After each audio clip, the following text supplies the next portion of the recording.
guys, welcome back to Share Your Screen for our Halloween episode. Spooky. I'm Coco Moco. And I'm Nikki.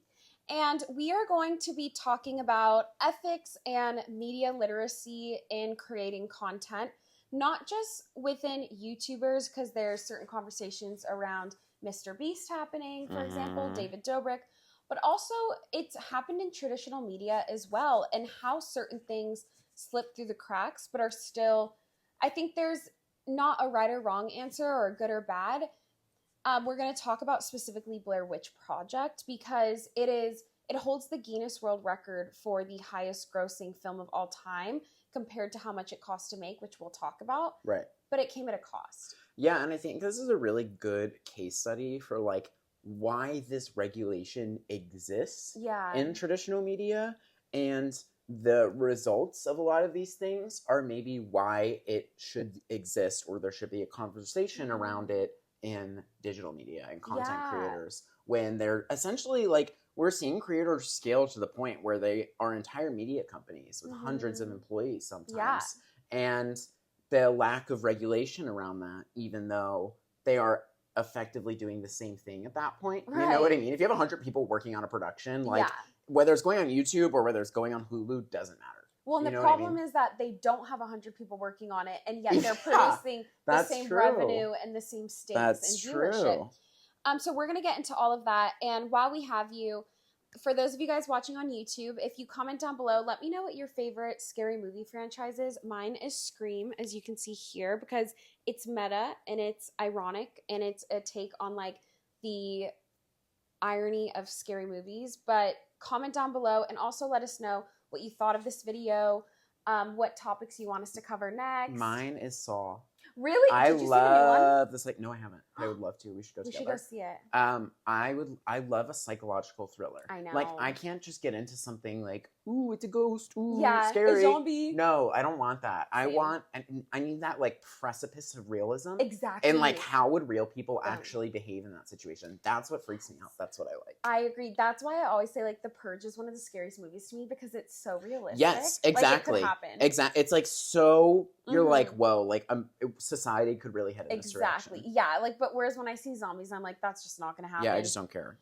So if you guys let us know what your favorite movies are in the comments, or just let us know also what guests you want. And then on top of that, we also have a growing Discord, which is one of my favorite things ever. Join the Discord. Yeah. It's so fun to see what topics you guys send, and we basically dive into We're in there every day. Yeah. If you have a question, go ask in the Discord. I will answer you. Yes, it is one of my favorite things, is like, instead of annoying my friends and family about viral marketing videos that they don't care about, Nikki and I can send them in the Discord and talk to you guys. We can be Delulu together. Yes.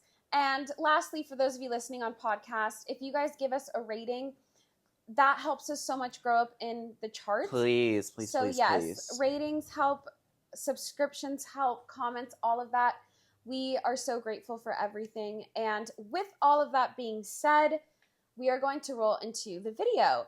So I want to talk to you about Blair Witch Project. Have you seen it? I have never seen it. I have heard so much about it. We have to watch it. I would love to, because I think I'll love it. I think I'll be obsessed with it. But I'm excited to have this like dynamic of someone who's very, very researched about it, and me who only knows it like contextually, as to like the things right and wrong with it from someone from the inside looking out and the outside looking in. You know what I mean? Totally. Yeah. I think it also is so funny because we're like 4 years apart in age, I think, but there's such a difference that happened there in those like late 90s, early 2000s of, I feel like you and I consumed such different media growing up. And when did this come out?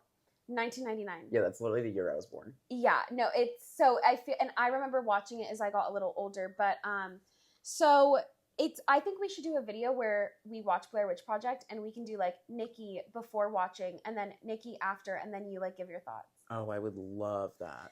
Yeah, so it's so good. So, and I'm going to get into some of the statistics and the info around Blair Witch Project, but I do want to preface that I encourage everyone to do their own research. I did a ton of research on this, but the facts around the movie are still so confusing, or there's conflicting reports from very valid websites. And part of that is because when they created the film, they didn't know how big it would be. And I'll get into it, but the directors were very deliberate about part of the marketing effort was confusing people around what exactly the movie was. That is such an interesting strategy. Yeah. Because I love things when the marketing is not to give people the answer, but to propose the question. And never answer. What you want them to do is to seek out the content to answer the question. Exactly. You want them to not understand fully so that they go to watch the movie. But if they know everything, why would they watch it? Exactly. People make a mistake in marketing thinking that they have to have... We have to explain all 8 details of our product, blah, blah, blah. It's like, nobody wants that. Yeah. Pique their curiosity. They will seek it out to find the answer to that question. Exactly. Don't give them a conclusion and they'll come to their own. Ooh, in the comments. You know what I mean? Love like that. You gotta claim that saying. There we go. Another Cocoism. We love it. So getting into the Blair Witch Project. Now, for anyone listening who might not know exactly the premise of the movie, it is a mockumentary, so it's like those handheld cameras, and it follows 3 college film students who went into the woods in the Northeast somewhere to find this urban legend of this town that had a Blair Witch that was haunting the woods. Okay. And the whole premise of the movie and why so many people went to see it is that they advertised it, that it was like a real documentary, and it was found footage of these kids that went into the woods and never emerged, and that the film was supposed to have taken place in 1994, and they found the footage, and then the movie was released in 1999.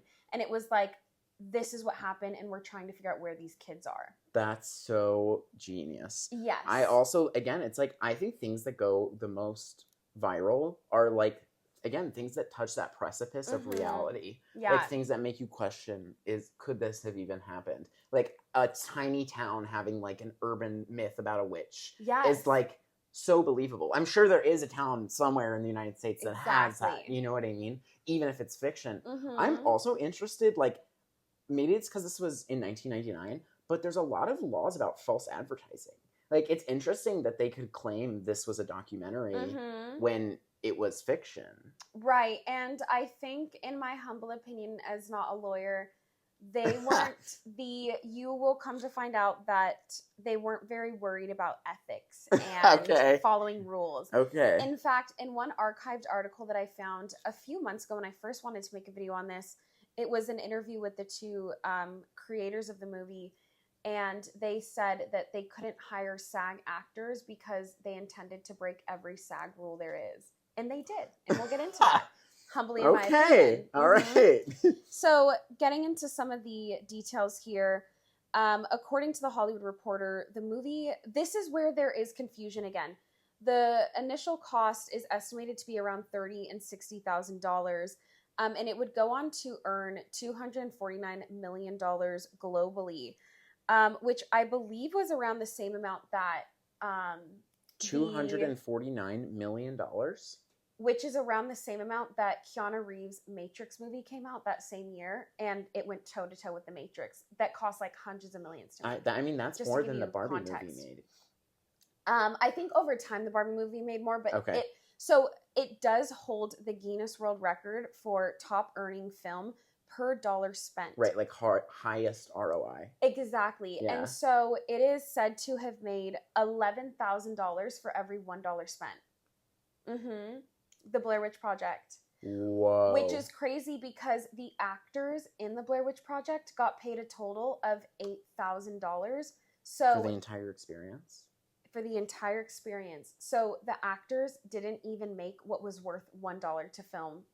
Like, they made $11,000 ROI on every $1 spent, and the actors weren't even worth $1 of that. You know what I mean? Like, they were paid less than what the ROI was per dollar. This is opening up that conversation. Hey, remember that whole strike about residuals? Yes. That's why. They didn't get any, yeah. Exactly, that is why. Yes, and we'll even get into it, but the main actress, her name is, I believe, Heather Donahue. I know it's Heather, and she said that she didn't really get any opportunities after the movie, and we'll get into why. There's a very interesting reason, but that she was so broke that she was trying to drive to LA after the movie came out to like make it, and her car was so old that it broke down under a billboard of her face, and she couldn't afford to get her car fixed. That's a weird universe moment. and a sad universe from it, but crazy. Exactly. And it's one of those things too, though, where it's like, I also, like, it's easy to villainize as well. We'll get into the two guys who put it on. Their names are Daniel Merrick and Eduardo Sanchez. But as well, I don't think they even knew how much money the movie would make. So I don't think they were like, we're going to stiff them. I think they just were like, we're putting on an experimental project. They genuinely, no one knew this movie would make that much. That's true. I mean, I'm sure no one's going to anticipate that something's going to make $249 million when you've like never made a movie before and are doing something that. Yeah. And in one of the articles that I read about the Blair Witch Project, part of how they did get that initial, it's debated what it ended up being between 30 and 60,000 to create the film. They were two film students from University of Central Florida. Okay. And they went to people who would be interested in investing, but they sold it to them as it was a real documentary. They didn't tell them it was fake and it was scripted. They told the investors that it was a real documentary, and they created fake flyers about this town. They created fake news articles. And the initial investors thought that they were investing in a documentary. And to do all of that in 1999? I know. Like, how do you make a fake news article without the internet? And we're going to get into it. These guys were phenomenal in terms of marketing. It is very reminiscent to me of Greg Goodfried. The one that was on Lonely Girl 15. The guy who made Lonely Girl 15 and is now the managers of the D'Amelios. Like, they were just very early adopters of technology and used it in their favor. But so it was created by film students Daniel Merrick and Eduardo Sanchez. They came up with the idea when they came to the conclusion one day that documentaries about paranormal happenings were scarier than actual horror films at the time. Like those, like, you know, the Travel Channel and the Sci-Fi Channel. Yes. Like those hokey documentaries are scarier than again, because it's also this realism approach. Like, this is someone who says that this actually happened to them. Is it as traumatic as they think? I don't know. You have to watch to find out. Exactly. And now the way that they found the three actors that would be in the movie was they listed an ad on, it was like called Backstage or something. And they wanted three people that like weren't known because they had to convince the public that these three kids went missing. And they initially wanted it to be three guys, but the reason that they hired the girl is when the actors walked into the room for the audition, they didn't run their tape, they didn't run lines, they just wanted to see if people could improvise. And they randomly just asked everyone who came into the room, you know, you're in prison for a violent crime, you have a few years left, but you're at a parole meeting to maybe get out early. What do you say to them? And everyone had all these weird things, but the girl, Heather, that showed up to the audition, they were looking for men. She showed up and she said, I don't think they should let me out.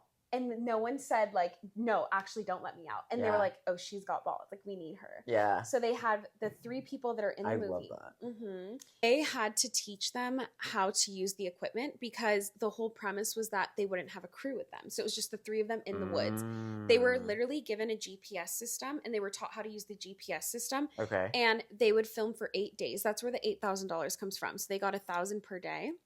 Wow. And they were given points on a GPS map that they had to like go to each day. And that's where they would be able to set up their tent, and they would have like supplies. They would have a battery, like battery packs if the cameras ran out of battery. Okay.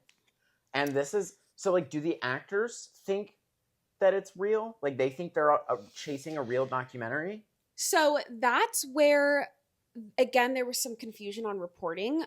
What I could find, I think it was in an interview with Vice, I believe. Okay. But the director said that they did want the actors to think it was as real as possible, and that there was actually a Blair Witch. Whoa. And they didn't find out until after filming that was not the case. Whoa. I mean, they knew that they were acting and improvising, but they also thought that there was the potential that there was this weird urban legend. Okay. Also, they thought it was real, $1,000 a day to go hunt a witch and live in the woods for 8 days is a hard pass for me. Yes. It's a hard pass. That is not enough money. Yeah, and it will get into why it was also just they were treated so unethically, the actors, during filming. So Vice described the filmmaking process as one of the most intense of all times. the Sanchez, one of the guys that made the film, said once they got into the woods, we wanted them to be as alone as possible. And the kids had a backstory that they met at this like college. And so they had the kids like go walk around the college before they began filming so that they could so when they would improvise, there was still some understanding of this is the college we allegedly met at, like things like that. So there was some like walkthrough before they were sent into the woods. And they initially wanted all 3 actors to be as interested in the Blair Witch as each other. But then they really honed in on Heather, who ended up becoming like the star of the film, the girl. And they decided that the movie would be more believable if she was the one who was more interested in Blair Witch and like convinced her 2 friends to come along. So they actually pulled her aside during prep and taught her more about mythology and the Blair Witch than the other guys. Whoa. So that it would show in filming that she just knew more than they did. And they thought if all 3 of them knew certain things, it wouldn't come off the same in filming. That makes sense. And the audience would know that they were maybe fed lines and stuff. Yeah. Filming took place over 8 days. Okay. And the directors rationed their food over time intentionally. Okay. Yes. So again, there's mixed reports, but one of the reports stated that the last like 2 days that they had of filming, each actor was given 1 power bar to last them. For 2 days? Yeah. So they were delirious. And like they were doing that to make them delirious. Exactly. They wanted to see them break down mentally. And part of what like critics say is so interesting about the film is not necessarily what's happening around the actors, but the movie is honestly just like you're watching the progression of them breaking down mentally. Yeah, like their psyche deteriorating. Yes. And it was genuinely happening. One of the directors, his name, the Eduardo Sanchez guy, he was, I think he was a Marine or he was in a military at some point. And they used his combat training to figure out how to like antagonize them as much as they could. So they're just like almost torturing them. It is close to it. I mean, they wanted them to be sleep deprived, and they would the actors would be in a tent every night.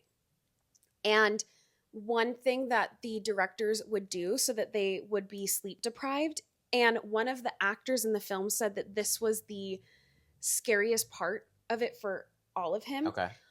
They would play on a boombox the sound of children playing on a playground, but like eerie, like swing sets and laughing. But they were alone in the woods. Dude, anything related to like little kids scares Freaky. me the most. Yes, it was so. The actor said it was like so unsettling, and they actually got that recording because one of the director's mothers lived near like a playground or something, and he would hear the kids playing out the window, and it always sounded really creepy.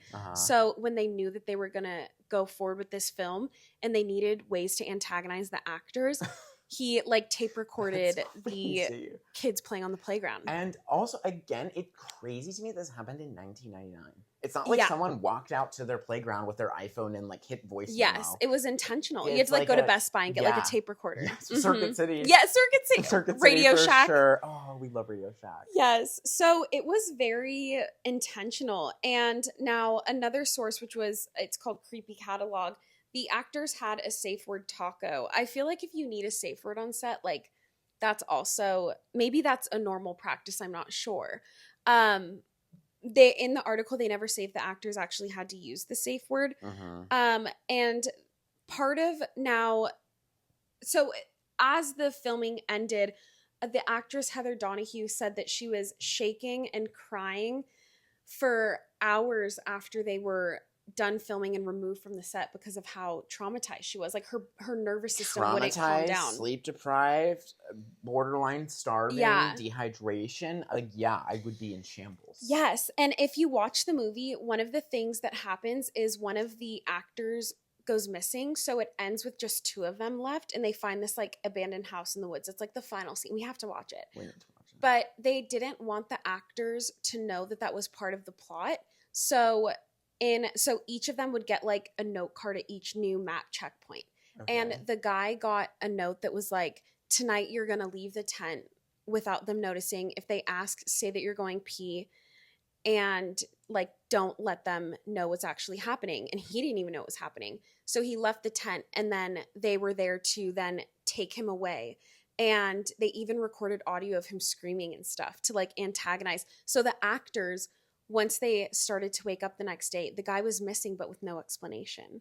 So like they genuinely thought that the guy just like was missing. Yeah. So they were like, these actors were being broken down. Traumatized. Yeah.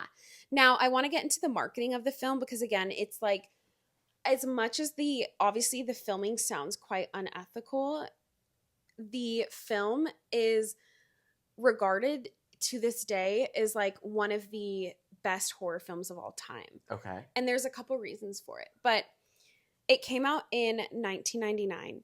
And even Stephen King, the horror author, and he creates books and stuff. He's like the modern day Alfred Hitchcock. There's allegedly a story that he was in the hospital when Blair Witch Project came out, and his son visited him and put it on the TV to show him this movie that everyone was raving about. And Stephen King asked him to turn the movie off because it was too unsettling for him. So that just shows you like what it is about this movie. And in one of the articles I found, part of the Blair Witch Project is that once they were in post-production, they didn't have budget for special effects, and they wanted to add in a Blair Witch into the footage, but they couldn't afford to hire someone to do that. And so they ended up just moving forward with the movie, where the whole thing is like, you never actually see the Blair Witch. Interesting. But that because of that kind of happy accident, it's partly why the movie is considered one of the scariest horror movies of all time, because you never actually see the villain. And so people in their own minds came up with like a scary villain, which was scarier than if you just saw. Yeah, because it's you project whatever is most your fearful fear to you. That's insane. And also kind of a common trope of the horror genre yes. now, where they usually show it, but it's like in the last 10 minutes of the movie. Yes. You know what I mean? Or like there will be an object that yes. signifies like a possessed doll, yeah. but you don't actually see what's possessing the doll until the last 10 minutes. Yeah. And I feel like you even see that influence in like Jordan Peele movies, like the Nope movie.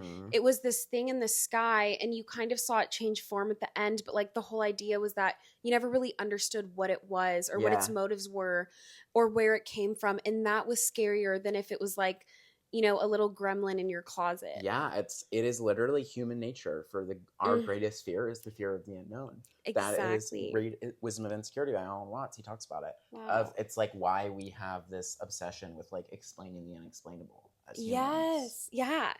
And now the movie. So the marketing was genius. It came out in 1999, which was like the turn of when the internet came around. Okay. And what was common at the time was these like AOL chat forums. Yep. And people were still building out websites. And this website called Sightseeker, when I was looking up articles about the movie, it said, Blair Witch Project, still the greatest marketing campaign in 15 years. And now, unlike other horror movies or movies in general, where the trailer is supposed to tell people what it's about, the filmmakers intentionally wanted people to be confused. And so they went to see it to like try and figure out more. Yeah. Again, brilliant marketing. Brilliant marketing. And they wanted people to not actually know if there were 3 missing students or not. They wanted it to feel real. In fact, it was so real that even after the movie came out, the 3 actors reported that their families were getting an influx of calls from like friends, relatives, hometown people sending condolences for their missing child. And they said even when they would tell people it was not real, no one believed them. Like it was so real to people. I think it's because the reactions were real. Yeah. Maybe the plot wasn't fake, but like them being in the woods, real. Them being sleep deprived, real. That like, you know what I mean? It's like that I think is what, at least my assumption is like what made it magic, I guess, was like, it's literally not acting. They were not acting. They were genuinely thought this was happening to them in some capacity. And that's probably what made it so believable. Like, they do deserve condolences and fruit baskets because they went through a traumatizing experience. Exactly. Yes. And in fact, the main girl, Heather, she said that she had a really hard time getting gigs after this movie, after Blair Witch Project, because people literally thought she was dead. Whoa. And the directors, to make the movie more believable, they had IMDb, which was unheard of even to this day, update the 3 actors' IMDbs to missing person presumed dead. So these actors literally couldn't get gigs. See, that's like, again, that's when we're talking about SAG and stuff. Like, that's so unethical. Yeah. Because, again, especially back in pre-social media, they can't, like, double check their Instagram account to see if somebody looks up if they apply to a movie role with that name and somebody looks up their IMDb and it says they're missing, they're going to assume, oh, it's just somebody being either pulling a prank or being a hoax or trying to do this to, like, get attention to get the audition, not that that's actually who this person is. Yes, and I almost wonder if the movie was so beloved that people didn't want, even if they rationally understood that these were actors, they didn't even want to believe that it was fake. Like, it let them enjoy the movie by still, and I mean, the directors were so committed to the bit that they passed out missing person leaflets in the area around the time the movie was coming out. They even tricked local news stations into reporting on the 3 missing children. Whoa. Well, they were college kids.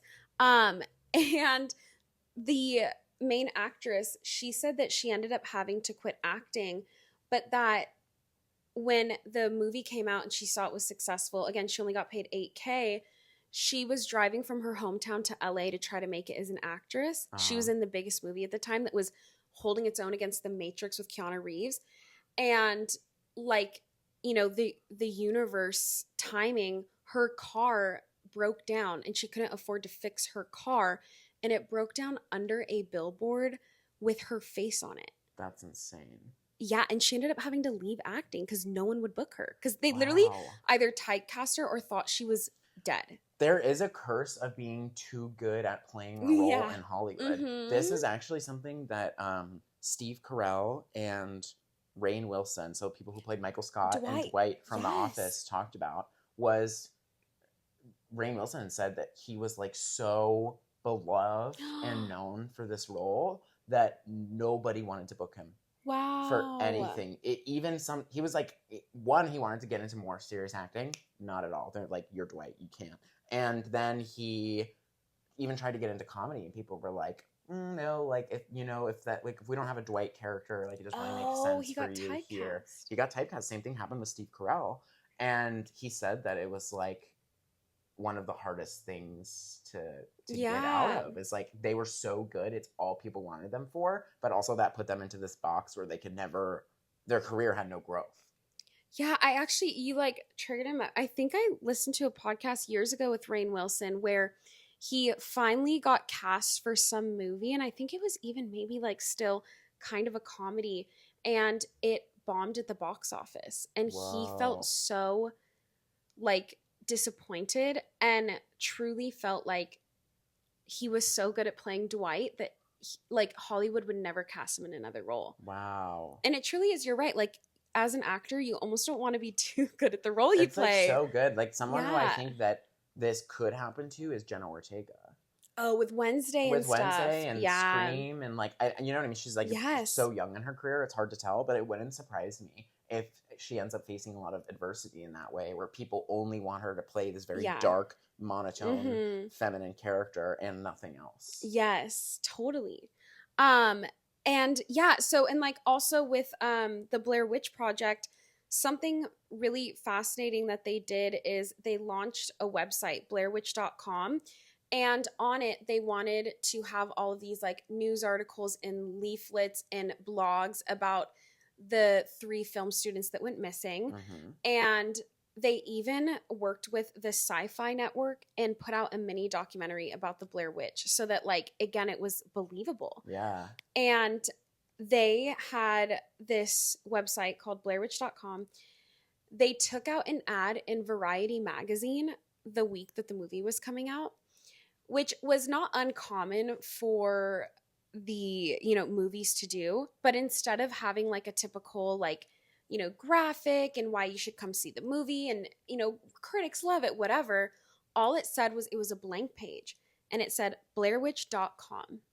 21,222,589 hits to date. That's all it said.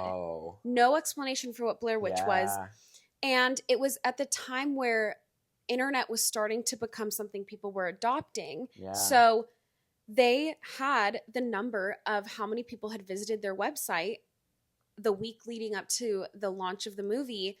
And this led to even more traffic. In fact, if the number is correct that there was 21 million people who visited the website, that meant that 11% of all internet users to that date had visited the Blair Witch site at one point. That's 1 out of insane. 10 people. 1 out of every 10 people? Could you imagine if 1 out of every 10 people visit? Like, I could only think of maybe Google, YouTube. Yeah. Maybe But even then, that's like the site, not one specific video. Yeah, like you know what I mean?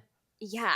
And so their website would crash and like it was not able to handle the amount of people going on it, but that even made people more excited. I was gonna say, people are like, well, what am I like? Exactly. What am I missing? And going back to your quote at the beginning, like, if you don't give the audience a conclusion, they will seek out their own conclusion. Like, you're selling this idea of the curiosity. Yes. And you want to give them the opportunity to drive that conversion. Exactly. Because they will click the website or search the website to find it out. That's insanity. And allowing people to come to different conclusions. And it reminded me of, again, Lonely Girl 15, where Greg Goodfried, the creator, said that, to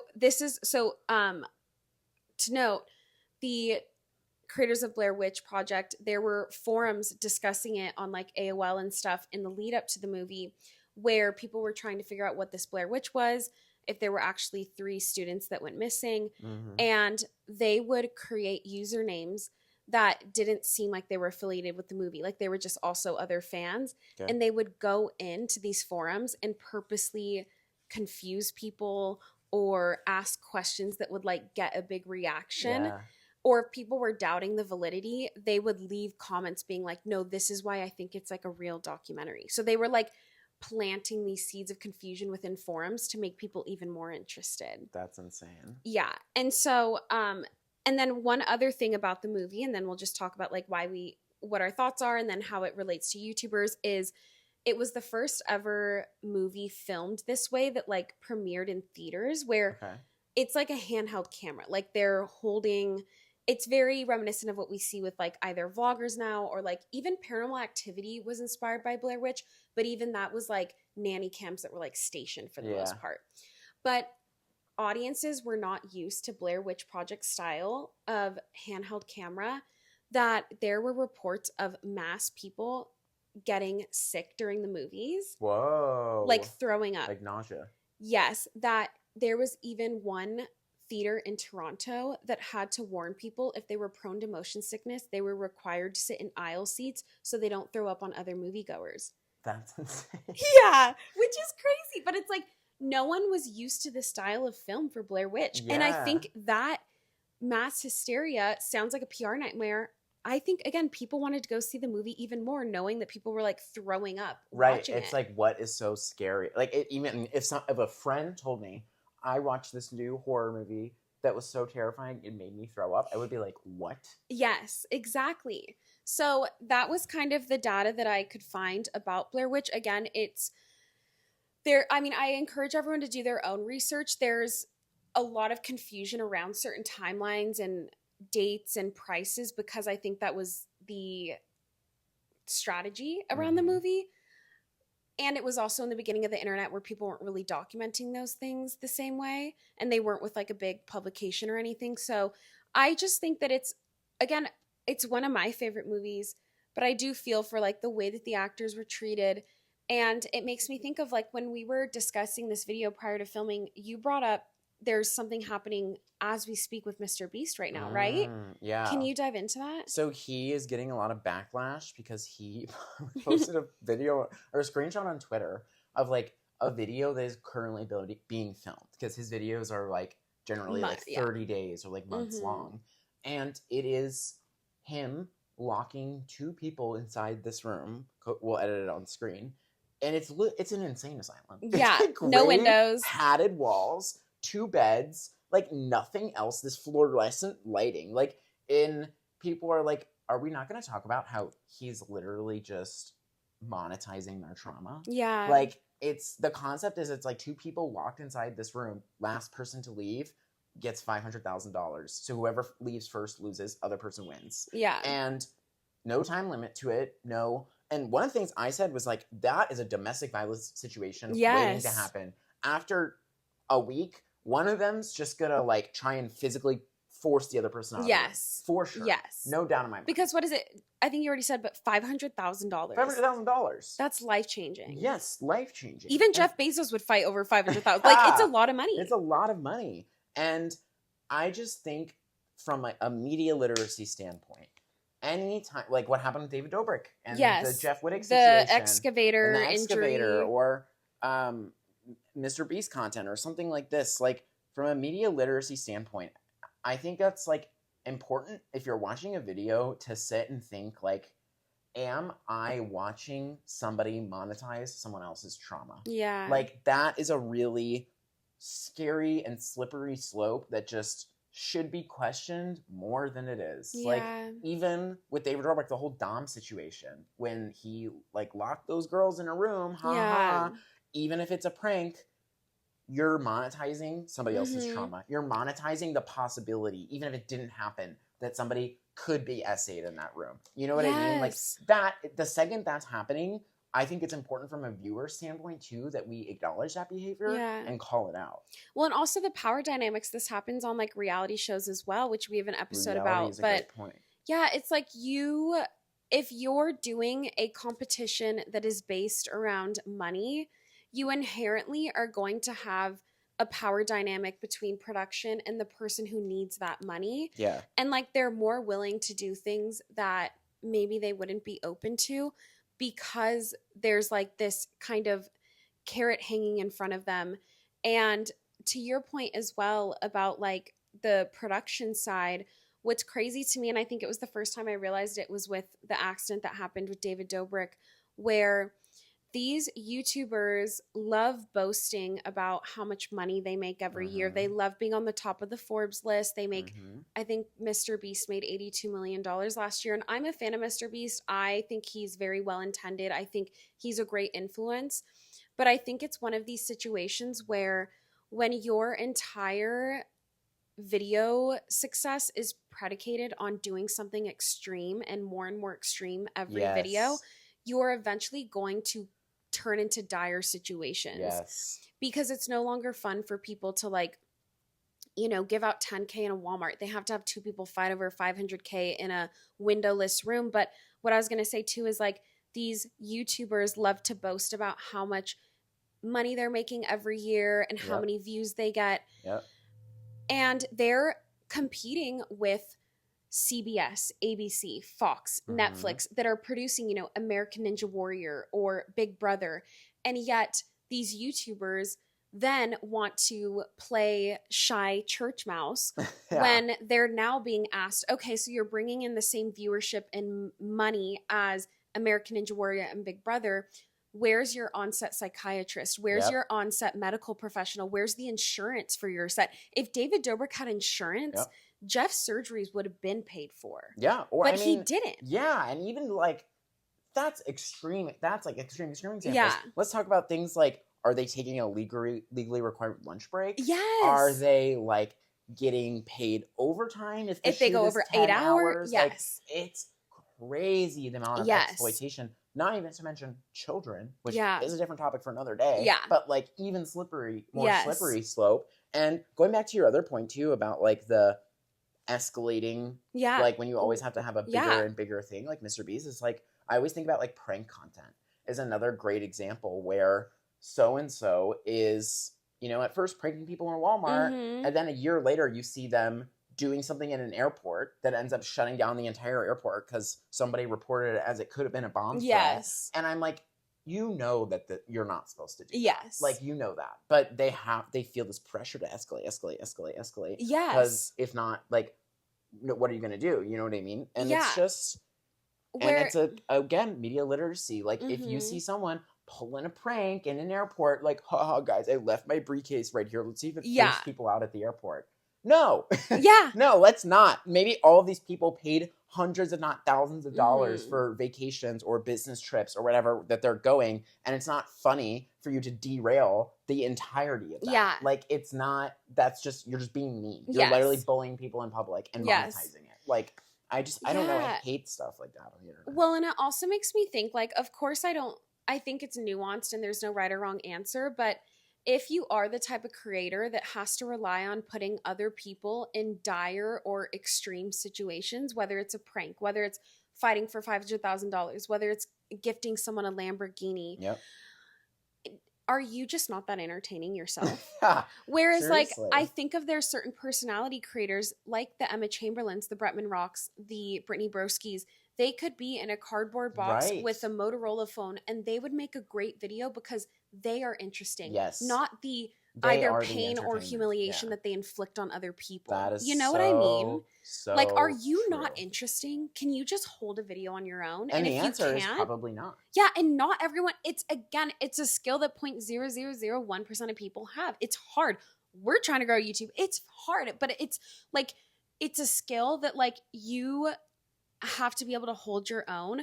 And I think, again, you lose control when your entertainment value is predicated on how extreme you can treat other people. Yeah, what can I do to somebody else? Exactly. How can I make somebody else feel this very extreme, either happy or sad, is like predatorial. Yes, it's like you're setting yourself up for failure in the long run. And I think Mr. Beast is a great creator. I don't think that this is necessarily... I'm not trying to like hound on him or anything. I think there's creators that do much worse than him. I could see him if he keeps getting pushback on these extreme videos that he does.